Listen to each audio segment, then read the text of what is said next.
At what point in your life do you think you like felt like a woman? That didn't change for me till I was pregnant.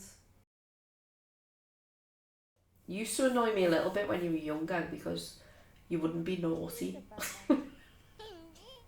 Like, I remember one time I'd be like, oh, for God's sake, Jess, just get shouted at for once.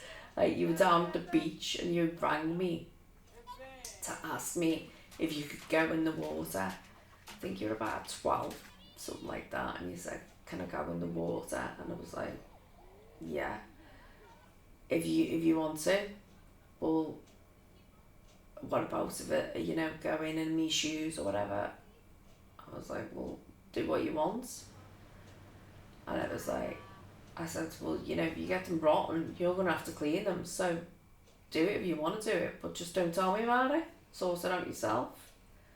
Whereas, like, other kids probably would have just gone ahead and done it and been told off for it, but you had to contemplate it and then ring me to see if you were okay to do it. But I didn't want to give you permission to do it because it was naughty to do it. But at the same time, I was like, just bloody do it and get told off for it. I'm not going to give you permission to do it. But you were looking for permission.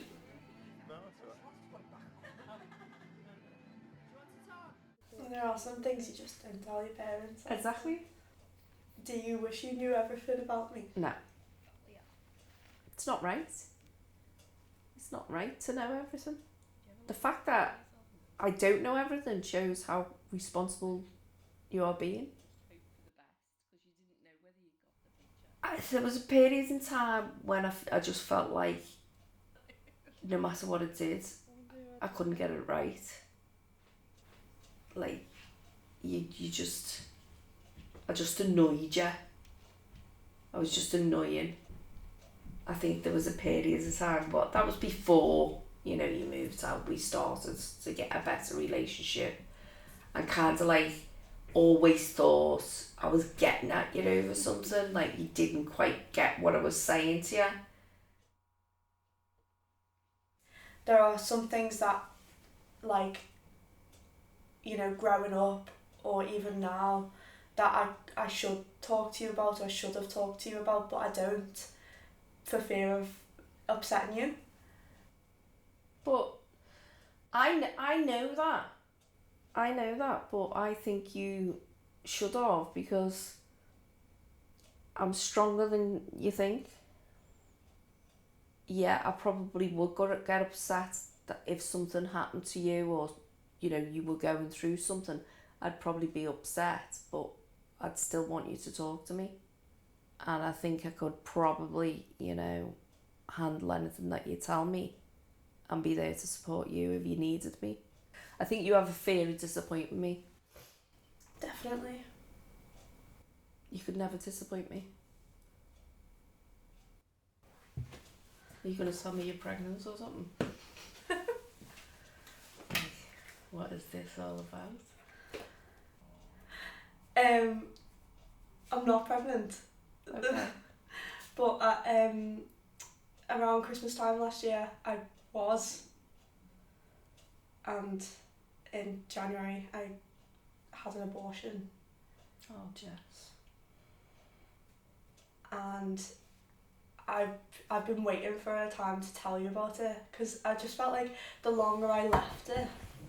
You should always have cooked me. Oh, God, babe. I'm okay. Like, I'm okay now. I know, but why? Why would you not tell me? I don't know. I don't really know, to be honest. That would never... I would have been there for you no matter what. No matter what. It was a really horrible time, and 3 days before Christmas, I came home, and I think that's probably why I didn't at the time, because it was Christmas and I didn't want to ruin that for everyone.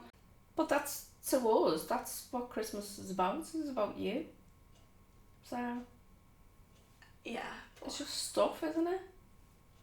You wouldn't have ruined anything. Don't ever think you can't talk to me, no matter what. I know. I think this is why I put off telling you, because I knew you wouldn't be. It wouldn't be that you were like upset with me for doing it. I knew you'd be upset that I didn't tell you in the first place, and that's what like was hard about saying it to you. Yeah. But I think that's where this film has sort of come from. My interest in looking at womanhood and motherhood, because once I found out that was happening, everything changed. Like it's had a massive impact on me. I feel like it's grown me a lot in the past year.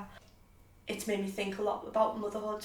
You know, it's never an option that I was going to keep it, but because it just wouldn't have worked, because you know my life. You wanted too much. You want too much out of life. Yeah, of course. Do you feel like you gave up or sacrificed a lot when you had me? It was a decision. I know it sounds pretty like business-like, but both me and your dad sat down, and we you know, I said I actually, you know, wanted to have a baby. I did want to be there for the first steps, for all that. I'd never wanted someone else to be, you know, take over that role. So there was a little bit of, oh, I'm going to lose that bit of independence, but there was so much more gained by being at home. There are things that I wish I had done as well as you, but I've got no regrets about staying home. No, not at all. It's nice that you still need me every now and again, because that's what a mum is. There should be still that amount of, I still need you for some things. Although it's great that you've got like ultimate independence, it's also nice that you need your mum. I'll always need you. Yeah, no, but not as much.